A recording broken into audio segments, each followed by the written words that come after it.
All right. Hey, everyone. Welcome back. You ready to jump into another deep dive with us? Always excited to explore these ancient texts, especially when they offer some surprisingly relevant insights for today. Yeah, for real. And today, we're taking a look at a section of the Bible that you might not think is like super applicable to modern life, but trust me, it is. Definitely. We're heading into Deuteronomy chapters 22 through 25 Oh, good stuff. and getting ready to unpack some pretty powerful principles about living justly and faithfully. We're talking like doing what's right even when no one's watching, that kind of thing. The foundation of integrity. Totally. And I think we'll find some real gems in here that can honestly challenge us to live differently, For sure. These chapters, they offer a really unique perspective on building a just and compassionate society, and they tackle some pretty everyday situations, from marriage and family to business and taking care of those in need. I mean, that pretty much covers it all, right? Right. And the thing is, even though these words were written like thousands of years ago, the principles behind them are still so applicable to how we live today. Totally. It's kind of wild how that works with these ancient texts. Right. Right. Okay, so chapter 22, this one jumps right into the idea of doing the right thing, even when no one's looking. Mm-hmm. And it uses this example of finding a lost animal. Right. So say you find your neighbor's ox just wandering around. You don't just scoop it up and keep it for yourself. You've got a responsibility to return it, even if no one saw you find it. Exactly. It's about having that integrity. Like, what would you do if you found a lost wallet today? Yeah. Would you turn it in even if no one saw you pick it up? Right. And that's the kind of thing Deuteronomy is talking about, like building a society where people just do what's right, period. It's about that inner compass guiding you, not the fear of getting caught. Right. Because, honestly, that's how you build trust in a community. Yeah. Right. Mm-hmm. And it doesn't stop there. This chapter goes on to talk about protecting the sanctity of marriage and the importance of truthfulness, especially when you're making accusations against someone. Mm-hmm. Which, honestly, think about how crucial those things are in our relationships today. Yeah, crucial. We're always talking about honesty and respect and setting boundaries. And Deuteronomy highlights those as essential for a healthy society. Yeah. It really emphasizes, the importance of truthfulness and fairness. Oh, absolutely. Especially when we're dealing with sensitive issues. Yeah. Like accusations. Yeah, where things can get really messy. Exactly. Really fast. Yeah. And then we move on to chapter 23. Mm. And things take kind of a different turn, right? A little bit, yeah. This one talks about who was allowed to enter the assembly of the Lord. The assembly of the Lord, yeah. Which sounds a little exclusive maybe from our modern perspective. Yeah, and to really understand this, we need to step back in time for a second and consider the historical context. Okay, yeah, let's do that. So back then, ritual purity was a big deal, like a really big deal. The assembly of the Lord, it wasn't just a gathering, Yay. It was seen as the sacred space where God's presence actually dwelt. Wow. So the rules about who could enter, they were about way more than just, physical cleanliness. Okay, so it's more about an inner purity too. Exactly. It's about aligning yourself spiritually and ethically. It's about, recognizing that your actions, they have consequences, and that living a life that honors God, it involves a certain standard of conduct. Mm. And then you've got this radical concept of lending money without interest. Whoa. Hold on. Back up for a second.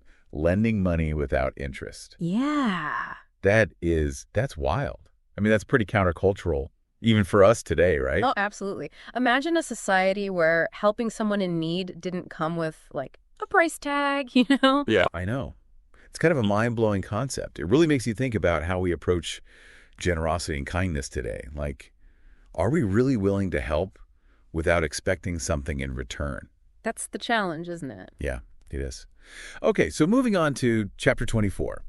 This one delves into some pretty complex topics. It does, yeah. We're talking divorce and remarriage. And I know these laws might seem kind of different from, our modern day perspectives. I do.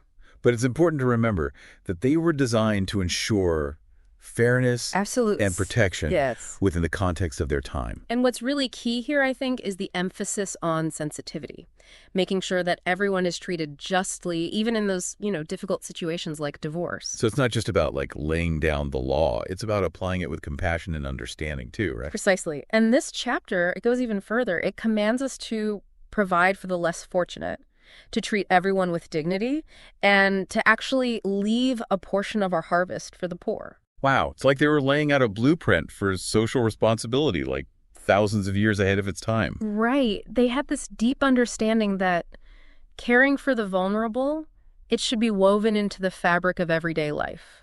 It's pretty incredible. And then we land on chapter 25, and this one seems to be all about justice, integrity, and like holding people accountable, right? Yeah, it really zones in on the importance of resolving disputes fairly, ensuring that there are consequences for wrongdoing. And it even gets into the practice of a brother-in-law marrying his deceased brother's widow. Right. Which might seem a little strange to us now, but back then it was all about preserving the family line. Right. And protecting the well-being of the widow. It's like a built-in safety net. Exactly. So these laws, they might seem unusual to us now, but in their context, they were designed to uphold justice and provide support within the community. Yeah, that makes sense. And then there's that section about honesty and weights and measures, which honestly feels like such a direct call for ethical business practices, even back then. Absolutely. It emphasizes the importance of honesty and fairness in all our dealings, whether they're personal or professional. It's like they're saying a just society starts with individual integrity and accountability. In everything we do, from how we treat our neighbors to how we conduct business. So after diving into all of this, like, what really stands out to you as the most relevant takeaway for us today? What really strikes me is how these chapters so closely intertwine justice and compassion. They show us that a truly just society, it's not just about following rules, It's about cultivating a heart that seeks fairness, protects the vulnerable, and acts with integrity, even when no one's watching. That's a powerful message. It makes you think, how can we apply these timeless principles to build a more just and compassionate world today? How can we actually live out these values in our own lives, in our interactions with others, and the choices we make every single day? That's the question we should all be wrestling with, I think. These chapters in Deuteronomy, they offer this timeless guide. They do. But it's up to each of us to put these principles into action, to create those ripples of justice and compassion that can, actually transform our communities and the world around us. That's an inspiring thought to end on. I really encourage you all to reflect on these ideas, explore these chapters for yourself, and see how these ancient principles might shape your own life and how they might inspire you to contribute to a better world. Yeah. You might be surprised at the wisdom you discover there. Thanks for joining us on another Deep Dive. Always a pleasure.